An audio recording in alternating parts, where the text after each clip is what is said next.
Europeans believed they would lose a valuable resource, a cheap labor source, and access to wealth in the Caribbean and Africa with the end of the transatlantic slave trade and the global abolition of slavery.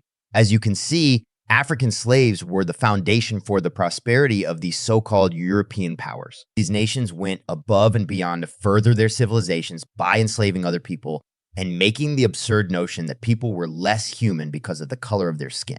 The termination of this cruel commerce meant that Europeans would regress. These European countries, though, would not stand by and let so much potential be wasted.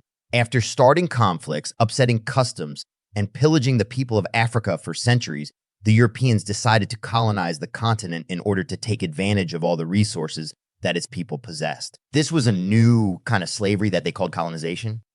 During the scramble for Africa, which took place in the late 1800s, European nations aimed to conquer and seize large areas of Africa.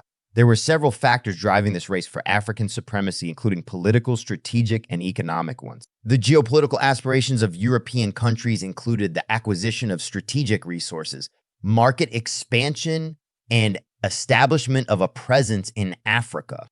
The wealth of natural resources in Africa was one of the main drivers for European powers. The continent was abundant in agricultural goods like rubber, cocoa, and palm oil, as well as minerals like gold, diamonds, and other metals. Controlling these resources, production and delivery became crucial as they were necessary for Europe's industrialization. Although it entered the race for African territory rather late, Italy was only able to conquer countries like Ethiopia and Somalia. Italy sought to prove to Europe that, as a recently united country, it could rule over populations with lesser strength and join the elite group of European nations. The government used every brutal tactic to keep the colonies it had established. In order to discover the forgotten tales of tragedy and suffering imposed upon African nations by Italy's pursuit of dominance and power, we will be venturing into the shadows of history in this movie. We will explore the depths of this unsettling past, exposing the atrocities carried out by a country that aimed to subjugate and exploit in the name of empire. In order to keep up with our eye-opening Black storyline, please hit the like button and subscribe to the channel before we dive right into the video. The Addis Ababa massacre occurred on February 19, 1937, when General Rodolfo Graziani's Italian soldiers attacked Addis Ababa, the capital of Ethiopia, in a ruthless and indiscriminate manner. Graziani was the target of an attempted murder, which he escaped, but which was utilized as justification for a bloody crackdown.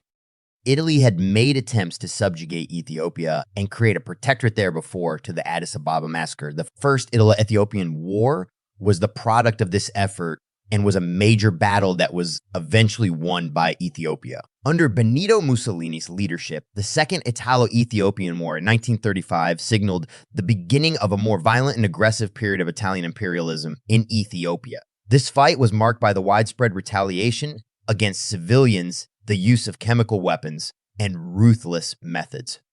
The film also emphasizes the difficulties in confronting the historical transgressions and horrors carried out during Italy's annexation of Africa. A brief reference of Italy's colonization of Somalia is made, signifying a terrible period in the history of the nation.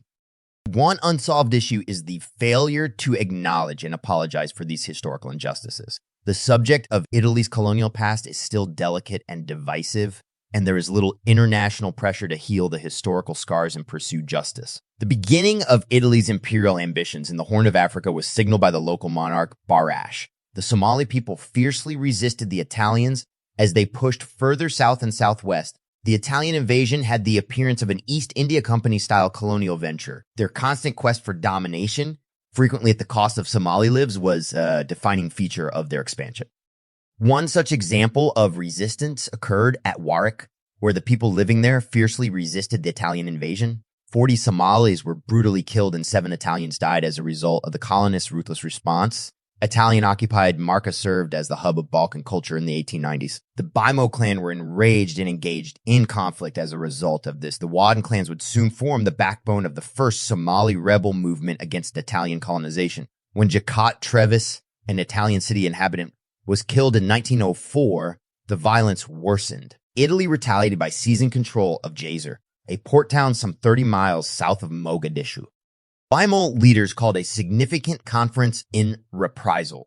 enlisting the aid of the Banadir clans. Originally centered around clans, the rebel movement later included a significant religious component. Leaders of the opposition came in the form of prominent Islamic scholars from the Bale clan, Shika Big Gafu and Malan Moral Abdi Yusuf, with time members of the Wadden's Hint and other Gadi Confederation clans, in addition to the Baimo clan, joined the resistance movement to oppose the Italian advance, and their desire to halt trade between the ports and the interior regions was the main objective of this opposition.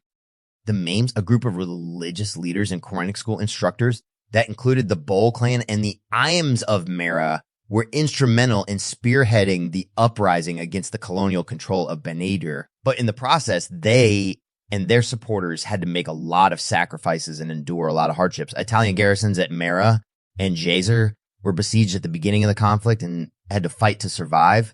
Italy sent more troops in to offer support, but they lost a great deal in the process.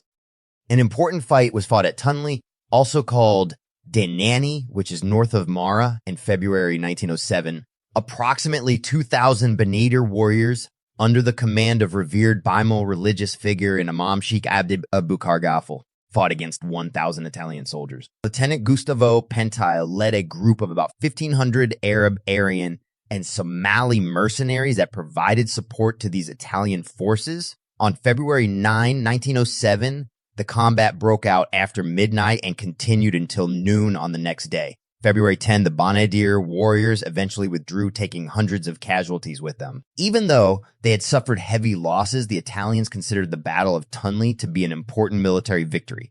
In an eyewitness report, the regiment's commander, Lieutenant Pentai, hailed this win.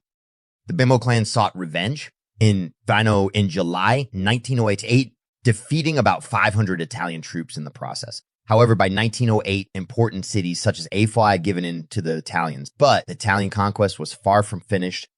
Under the direction of Sheikh Abdi Abubakar Gafel, the Banadir coalition continued to be the major force opposing Italian rule in the riverine area from 1910 until the 1920s. Benito Mussolini's fascist regime aimed to crush any opposition, which led to students and religious scholars organizing protests. But this opposition was frequently met with overwhelming force.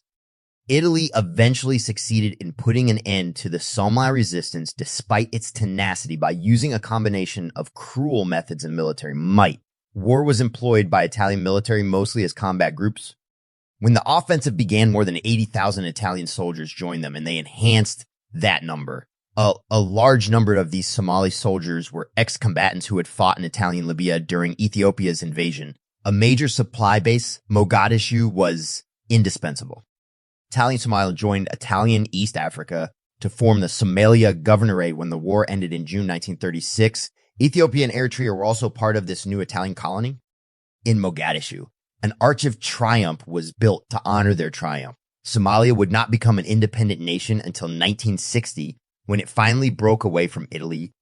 The fact that Italy has remained silent about its colonial past in Ethiopia, and Somalia tells eloquently about its unwillingness to face the years of exploitation, hardship, and poverty that it inflicted upon the Ethiopian Somali people. Italy seems to prefer hiding the unsettling truths that lay underlying this terrible chapter in its history rather than facing them head on.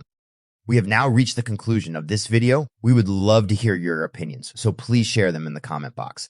Remember to like the video, subscribe to our channel, and share our content, as always, to help more people learn the truth about Black people and hear their own stories. Thank you for watching. See you in the next video. Peace